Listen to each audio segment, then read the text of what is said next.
అబ్బో ఇక్కడ కేజీ చీరలు కొంటే అర కేజీ చీరలు ఫ్రీ అంట. మంగళ్య షాపింగ్ మాల్, కేజీల్లో సేల్, టన్నుల్లో ఆనందం. కర్ణాటక మాజీ ముఖ్యమంత్రి సిద్ధరామయ్య సంచలన నిర్ణయం తీసుకున్నారు. 2028 ఎన్నికల్లో పోటీ చేయనంటూ కూడా ఆయన ప్రకటించారు. ప్రస్తుత రాజకీయాల్లో అవినీతి పెరిగిపోయిందంటున్నారు సిద్ధు. వయస్సు, ఆరోగ్యం పరిస్థితుల కారణంగా కూడా ఈ నిర్ణయం తీసుకున్నట్లుగా సిద్ధరామయ్య వెల్లడిస్తున్నారు. 50 ఏళ్ల పాటు ప్రజాక్షేత్రంలో ఉన్నారు సిద్ధరామయ్య. 1978లో తాలూకా బోర్డు సభ్యుడిగా ప్రజా జీవితాన్ని ఆయన ప్రారంభించారు. అయితే ఇటీవలే కర్ణాటకలో రాజకీయ పరిణామాలే సిద్ధు నిర్ణయానికి కారణమంటూ కూడా జోరుగా ప్రచారం అయితే సాగుతున్నాయి. ప్రెసిడెంట్ డికే శివకుమార్ ముఖ్యమంత్రిగా బాధ్యతలు చేపట్టిన కొన్ని వారాలకే ప్రకటన రావడం పైన కూడా జోరుగా చర్చ అయితే జరిగింది. ప్రధానంగా 2013 నుంచి 2018 వరకు అయితే 5 ఏళ్ల పాటు కాంగ్రెస్ పార్టీ తరఫున ఆయన ముఖ్యమంత్రిగా కొనసాగారు. ఆ తర్వాత పూర్తి స్థాయిలో 2023లో కర్ణాటక ఎన్నికల ఫలితాల అనంతరం కూడా ఆయన ముఖ్యమంత్రిగా బాధ్యతలు చేపట్టడం. అయితే డికే శివకుమార్ తో జరిగినటువంటి రాజకీయ పరమైన ఒప్పందంలో భాగంగానే 2.5 ఏళ్ల పదవీ కాలాన్ని పూర్తి చేసుకున్న తర్వాత సిద్ధరామయ్య పదే ఇదే నా చివరి టర్మ్, దీని తర్వాత నేను మళ్ళీ ముఖ్యమంత్రి పీఠాన్ని ఆశించను, నా వయసు పెరిగిపోతుంది అనేటువంటి కామెంట్స్ కూడా ప్రధానంగా కనబడ్డాయి. కానీ డికే శివకుమార్ కి ఎలాగైనా ముఖ్యమంత్రి పదవి ఇవ్వాలంటూ అధిష్టానం వద్ద జరిగినటువంటి లాబింగ్, ఆ తర్వాత జరిగినటువంటి పరంపర రాజకీయ పరిణామాలు శరవేగంగా మారిపోవడం. తాజాగా డికే శివకుమార్ ముఖ్యమంత్రిగా బాధ్యతలు చేపట్టిన తర్వాత తొలిసారిగా సిద్ధరామయ్య సంచలనమైనటువంటి కామెంట్ చేశారు. వచ్చే ఎన్నికల్లో తాను పోటీ చేయనంటూ. ఇంతకు సిద్ధు ఏమన్నారు ఒకసారి విందాం.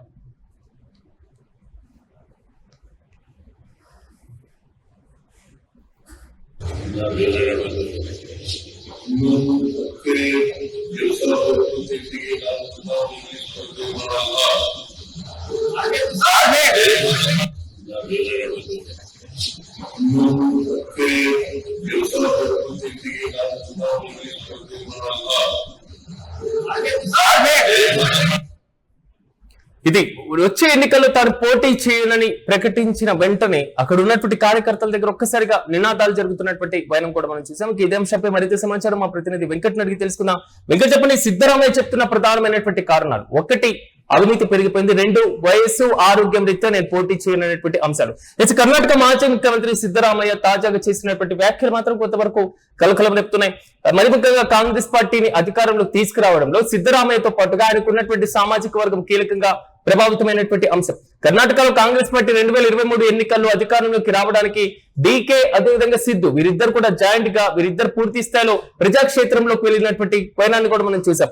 అయితే ఆయనకు ఉన్నటువంటి పరిపాలనా పరమైనటువంటి అనుభవం సిద్ధరామయ్య కలిసి వచ్చినటువంటి వైనం. 2013 నుంచి 2018 మధ్య ఆయన ముఖ్యమంత్రిగా పరిపాలన చేసినటువంటి సందర్భానికి సంబంధించిన ఇష్యూతో పాటుగా మాస్ లీడర్ గా డికే శివకుమార్ కు ఉన్నటువంటి ఇమేజ్, ఇవి రెండు కూడా కలిసి వచ్చిన తర్వాత మాత్రమే కర్ణాటకలో కాంగ్రెస్ పార్టీ అధికారంలోకి వచ్చినటువంటి వైనాన్ని కూడా మనం చూస్తున్నాం.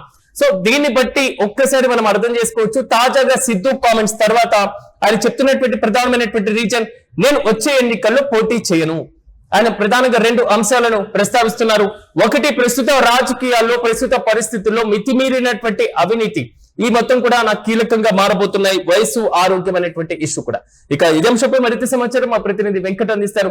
వెంకట్, చెప్పండి, సిద్ధు వచ్చే ఎన్నికల్లో పోటీ చేయనని తాజాగా సంచలన ప్రకటన, అసలు ఎలా చూడొచ్చుంటారు? రీసెంట్ అప్డేట్స్ ఏంటి? అంటే సిద్ధరామయ్యకి సంబంధించి మనం చాలా గత కొన్ని రోజులుగా కూడా, ముఖ్యంగా గత సంవత్సరాల నుంచి కూడా ఆయనకు సంబంధించి అనేక వార్తలు మన సామాజిక మాధ్యమాల్లో కానీ ఇటు ఎలక్ట్రానిక్ మీడియాలో కానీ ఇవన్నీ కూడా మనం చూస్తూనే ఉన్నాం. అయితే ఆయనకు సంబంధించి అంటే ముఖ్యమంత్రి పదవి విషయంలో అటు డికే శివకుమార్ కు ఈయనకు మధ్య జరిగినటువంటి ఒక రకమైనటువంటి అంతర్గత పోటీ ఏదైతే ఉందో, అంతర్గత యుద్ధం ఏదైతే ఉందో, అది చాలా వరకు ఆందోళన కలిగించినటువంటి పరిస్థితి. ముఖ్యంగా జనతా పార్టీలో రాజకీయ ప్రయాణం మొదలుపెట్టి ఆ తర్వాత జేడీయూలో ఏదైతే జనతాదళంలో సంబంధించి కొంత మాజీ ప్రధాని దేవేగౌడ నాయకత్వంలో పనిచేసి ఇవన్నీ కూడా కొంత అంటే సామాన్యులకు దగ్గరయ్యే విధంగా ఎదిగినటువంటి సిద్ధరామయ్య తర్వాత రాజకీయంగా కొంత ప్రభావాన్ని కోల్పోయారు అనేటువంటి మాట పరంగా వినపడినటువంటి పరిస్థితి మనం చూస్తూనే ఉన్నాం. అయితే ఇప్పుడు అనూహ్యంగా ఆయనకు కాంగ్రెస్ పార్టీ రెండు పర్యాయాలకు పైగా అవకాశాలు ఇచ్చింది, ముఖ్యమంత్రి పదవిలో కూర్చోబెట్టింది.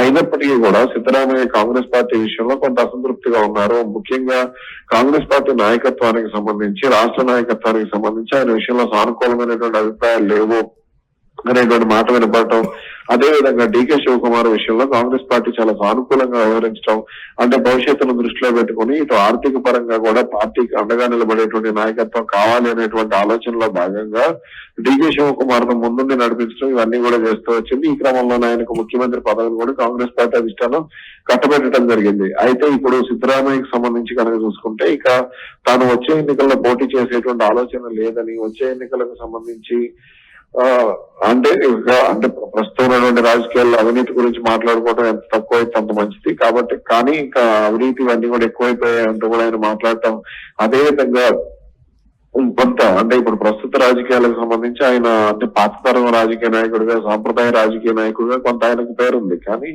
ఇప్పుడు అవన్నీ కూడా కనుమరుగైపోయినటువంటి పరిస్థితి ఉంది కాబట్టి ఇక అలాగే అటు డీకే శివకుమార్ ప్రాధాన్యత కూడా అటు కాంగ్రెస్ పార్టీలో పెరగడం, రాష్ట్ర నాయకత్వం కూడా డీకే శివకుమార్ ని ఎక్కువగా కోరుకోవడం, అలాగే ఈయన వర్గం కూడా మొత్తం దాదాపుగా అటు అధిష్టానం నిర్ణయం తీసుకున్నటువంటి నేపథ్యంలో కొంత వాళ్ళు కూడా డీకే శివకుమార్ వైపే చూస్తున్నటువంటి పరిస్థితి ఉండటంతో ఈయన వర్గం కూడా దాదాపుగా అంటే మధ్యలో ఒకనొక సందర్భంలో రీసెంట్ గా రాజ్యసభ ఎన్నికల సమయంలో సిద్ధుని రాజ్యసభ పంపిస్తారు అనేటువంటి ఊహాగానాలు ప్రెజెంట్ అయితే ఆ పరంపర కంప్లీట్ అయిపోయినా కేవలం రాష్ట్ర రాజకీయాలకు మాత్రమే ఆయన దూరంగా ఉండబోతున్నారా, లేదా కేంద్రంలో ఏమైనా కీలకంగా ఉండి ఆలోచన చేసే అవకాశం? వాస్తవానికి సిద్ధరామయ్య 90 ఏళ్లకు దగ్గరగా ఉన్నారు. ఆయన వయసు పరంగా చూసుకుంటే 90 ఏళ్ల సమయంలో రాజకీయం చేయడం అనేది ఆయనకు కూడా అంత ఆరోగ్యపరంగా సాధ్యమయ్యే పని కాదు. అలాగే మన గతంలో చూసుకుంటే మురళీ మనోహర్ జోషి గాని, ఎల్కే అద్వానీ గాని, అలాగే వాజ్పేయి గాని, ఇలా వీళ్ళందరూ కూడా వయసు పైబడిన నాయకులందరూ కూడా చాలా వరకు దూరం అయిపోయినటువంటి పరిస్థితి ఉంది రాజకీయాలకి. కాబట్టి ఇప్పుడు ఇటువంటి సమయంలో సిద్ధరామయ్య అలాగే దేవేగౌడ కూడా పెద్దగా రాజకీయాలకు అంత దగ్గరగా లేరు. కానీ ఆయన బీజేపీ అధిష్టానం కొంత గుర్తించడం, రాజ్యసభ ఇలా ఆయన ఎంపీ చేయటం అన్ని కూడా జరుగుతూ వచ్చాయి. అది కూడా కొంత ఇటు కుమారస్వామితో లేదంటే జేడీఎస్ తో ఉన్నటువంటి దీనివల్ల. కాబట్టి ఇప్పుడు కొంత చూసుకుంటే సిద్ధరామయ్యతో కాంగ్రెస్ పార్టీకి అంత పెద్దగా అవసరాలు కూడా లేవు. అలాగే ఆయన సామాజిక వర్గానికి సంబంధించి ఇతర నాయకత్వాన్ని, ఆల్టర్నేటివ్ నాయకత్వాన్ని అధిష్టానం చూసుకుంటోంది. కాబట్టి ఇటువంటి సమయంలో సిద్ధరామయ్య దూరంగా ఉన్నా దగ్గరగా ఉన్నప్పటికీ కూడా కాంగ్రెస్ పార్టీకి పెద్దగా నష్టం ఉండకపోవచ్చు. ఎస్ వెంకట్, అంటే డీకే కేబినెట్ లో సిద్ధు కుమారుడు కూడా మంత్రిగా ఉన్నారు. ఇలాంటి సందర్భంలో సిద్ధరామయ్య అసంతృప్తిగా ఉన్నారు, అలిగారు కాబట్టి వచ్చే ఎన్నికల్లో పోటీ చేయరు అనేటువంటి వాదనలో ఎంతవరకు వాస్తవం ఉంటుంది అనుకో? ఇక్కడ మనం సిద్ధరామయ్యకి సంబంధించి అన్యాయం జరగలేదు అనేటువంటి అంశాన్ని మనం గట్టిగా గుర్తుంచుకోవాల్సినటువంటి అవసరం ఉంది. సిద్ధరామయ్యకి సంబంధించి ఆయన దూకుడుగా ఎన్నో సందర్భాల్లో కాంగ్రెస్ అధిష్టానం మీద మాట్లాడుతూ వచ్చారు. అలాగే కాంగ్రెస్ పార్టీ జాతీయ స్థాయిలో ఆయన వల్ల కలిగినటువంటి ఉపయోగాలు కూడా కొంత తక్కువగానే ఉన్నాయి. కేవలం కర్ణాటక ప్రాంతానికి మాత్రమే ఆయన పరిమితం అయ్యారు అనేటువంటిది, అదే విధంగా కొంత లింగాయత సామాజిక వర్గంలో, ఒక్కలిగ సామాజిక వర్గంలో ఓటు బ్యాంకు తన వైపుకు తిప్పుకునేటువంటి విషయంలో కొంత కీలకంగా వ్యవహరిస్తూ వచ్చారు తప్పించి ఇతర విషయాల్లో మాత్రం ఆయన పెద్దగా కాంగ్రెస్ పార్టీకి సహకరించలేదు అనేటువంటిది మనం అర్థం చేసుకోవచ్చు. కాబట్టి కాంగ్రెస్ పార్టీ అధిష్టానం కూడా ఆయన కాస్త లైట్ తీసుకుంది. అలాగే ఆయనకు అవకాశాలు ఇచ్చేటువంటి విషయంలో కూడా కాంగ్రెస్ పార్టీ అంత తక్కువ చేయలేదు. ఇప్పుడు మీరు చూసుకుంటే 2 పర్యాలు 3 పర్యాలు ఆయన ముఖ్యమంత్రిని చేసింది. జిల్లా రాష్ట్ర నాయకత్వంలో ఆయనకు ప్రాధాన్యత ఉంది. ఆయన విషయంలో బీజేపీ అధిష్టానం, బీజేపీ ప్రభుత్వం, కేంద్ర ప్రభుత్వం అయినా సరే ఎన్ని రకాలకి ఇబ్బంది పెట్టాలని చూస్తే ఆయన అండగా నిలబడింది. ఇంకా అంతకుమించి ఒక నాయకుడికి చేసేదే ఉంటుంది. కాబట్టి ఇక్కడ సిద్ధరామయ్య అసంతృప్తికి లోనైనా సరే ఆయన వ్యక్తిగత అభిప్రాయం మాత్రమే. Right Venkat, thank you. Karnataka మాజీ ముఖ్యమంత్రి సిద్ధరామయ్య సంచలన నిర్ణయం తీసుకుంటూ కూడా ఆయన కామెంట్స్ ప్రస్తుతం సోషల్ మీడియాలో వైరల్ గా మారుతున్నాయి. 2028 ఎన్నికల్లో పోటీ చేయనట్టు కూడా ఆయన ప్రకటిస్తున్నారు. ప్రస్తుతం రాజకీయాల్లో అవినీతి విపరీతంగా పెరిగిపోయింది. వయసు, ఆరోగ్యాన్ని దృష్టిలో పెట్టుకుని నేను ఈ నిర్ణయం తీసుకున్నాను అనేది మాత్రం తాజాగా ఆయన చేసినటువంటి వ్యాఖ్యలు. దాదాపు 50 ఏళ్ల పాటు సుదీర్ఘమైనటువంటి ప్రజాక్షేత్రంలో ఉన్న సిద్ధరామయ్య 1978లో తాలూకా బోర్డు సభ్యుడిగా ప్రజా జీవితంలోకి ఎంట్రీ ఇవ్వడం, ఆ తర్వాత పరంపర కలిసి వచ్చినటువంటి ప్రతి అవకాశాన్ని కూడా తనకు అనుకూలంగా మలుచుకున్నారు. అహిందా అనేటువంటి ఉద్యమం ద్వారా ఆయన పూర్తి స్థాయిలో తనకంటూ ఒక రాజకీయమైనటువంటి మలుపును తిప్పుకున్నారు. కీలక మలుపు తిరిగినటువంటి అహిందా రూపకల్పన మాత్రం కీ రోల్ పోషిస్తున్నాయి. అయితే 2013 నుంచి 2018 మధ్య కాలంలో ఆయన ముఖ్యమంత్రిగా ఉండడం, ఆ తర్వాత పరంపర 2023 ఎన్నికల తర్వాత కూడా ఆయన కర్ణాటక ముఖ్యమంత్రిగా బాధ్యతలు స్వీకరించారు. రీసెంట్ గా డీకే శివకుమార్ కూడా ఆ బాధ్యతలు అప్పగించినటువంటి పయనాన్ని కూడా మనం చూస్తున్నాం. అయితే కొంతవరకు ఆయన రాజకీయాలకు మొత్తంగా ఆయన కుమారుడు ఇప్పటికే డీకే కేబినెట్ లో కూడా మంత్రిగా ఉన్నారు కాబట్టి, సో రాజకీయాలకి ఆల్మోస్ట్ 82 ఏళ్ల వయసులో ఉన్నాను కాబట్టి ఇకపైన వయసు, ఆరోగ్యం రీత్యా నేను చేయలేను అనేటువంటి ఆలోచనలో సిద్ధు వచ్చినట్లుగా తెలుస్తున్నాయి.